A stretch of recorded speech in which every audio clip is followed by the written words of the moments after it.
Mastering Smart Money Management, Tips and Strategies for Financial Success. Hey there! Welcome to my guide on smart money management. Frustrated, I know, money can be a serious topic, but that doesn't mean we can't have some fun with it, right? So let's dive in.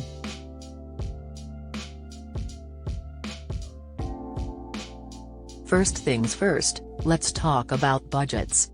I know, the word alone is enough to make some of you break out in a cold sweat.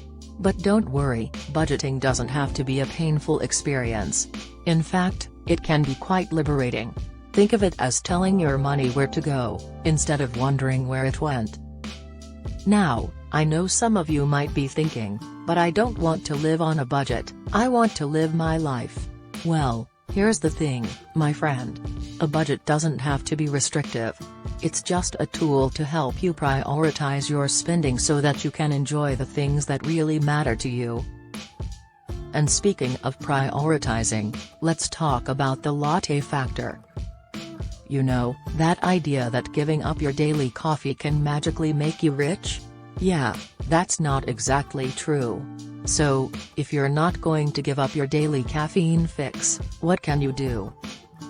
Don't get me wrong, cutting back on small expenses can add up over time, but it's not going to be the key to financial freedom. Well, one option is to focus on the big stuff. Housing, transportation, and food are usually the biggest expenses in our budgets.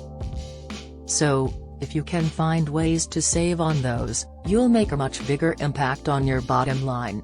How much should you save? Well, all depends on what you need versus what. Good rule is about 25% of income. And that brings me to my next point. It's time to start thinking like a ninja. A frugal ninja, that is. You don't have to be a penny pincher to be good with money, but you do have to be mindful of your spending. Look for ways to save money without sacrificing the things you love. Use coupons, shop around for deals, and try to find ways to cut back on recurring expenses. Now, I know some of you might be thinking, but I don't want to be that person who's always looking for a deal. Well, let me tell you a secret. Being a smart shopper doesn't mean you're cheap. It means you're savvy. And who doesn't want to be savvy?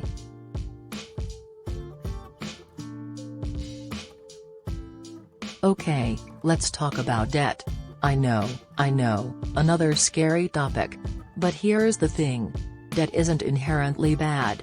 In fact, it can be a useful tool if you use it wisely. The problem comes when we start racking up debt without a plan to pay it off. So, if you're carrying debt, it's time to come up with a plan. Start by prioritizing your debt based on interest rates. Focus on paying off the debts with the highest rates first, while still making minimum payments on the rest. And if you're really struggling, don't be afraid to reach out for help. There are resources available to help you get back on track. Alright, we're almost done here. But before we go, I want to leave you with one last thought.